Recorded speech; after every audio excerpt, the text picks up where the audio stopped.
ఇప్పటివరకు gents డైరెక్టర్స్తో work చేశారు, first time lady డైరెక్టర్తో. ఇండస్ట్రీలో అవునన్నా కాదన్నా కూడా లేడీ డైరెక్టర్స్కి ఛాన్స్ ఇవ్వడానికి ఒకటి ఇస్తారేమో, దాని తర్వాత మళ్ళీ వాళ్ళు ఆ ఛాన్స్ తీసుకోవడానికి కూడా సెకండ్ ఛాన్స్ అనేది చాలా టైం పడుతుంది. సో లేడీ డైరెక్టర్తో వర్క్ చేయడం ఎట్లా అనిపించింది? ఇంకోటి, మీరు స్క్రిప్ట్ పరంగా కూడా చాలా ఇన్వాల్వ్ అవుతారు, డైలాగ్స్ విషయంలో కావచ్చు అలా. సో ఇద్దరికి ఎక్కడైనా కొట్లాట అనేది ఏమైనా వచ్చిందా? లేదండి సార్. ఫస్ట్లీ నేను ఛాన్స్ ఇచ్చేది ఏం లేదండి.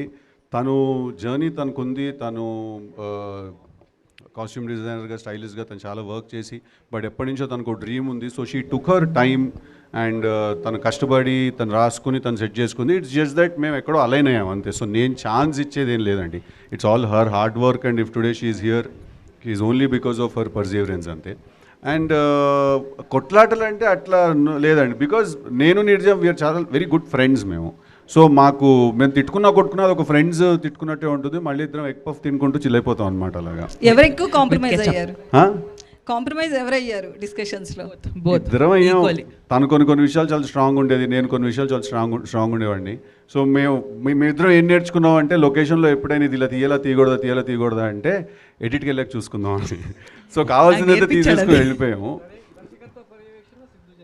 అదేం లేదు సార్. బట్ ఓవరాల్గా తన ఫ్రెండ్ కాబట్టి నేను తన హ్యాండ్ పట్టుకునే ఉన్నాను. అండ్ తనకి ఇష్టం లేకపోయినా కూడా చాలాసార్లు నేను తనకి కొన్ని నిజాలు చెప్పాను కూడా నేను. సార్, అంత నాలెడ్జ్ ఆర్ ఎక్స్పీరియన్స్ ఉన్న వాళ్ళని హెల్ప్ తీసుకోకపోతే అది నా సీనియర్ ఫీలింగ్ వచ్చింది నాకు.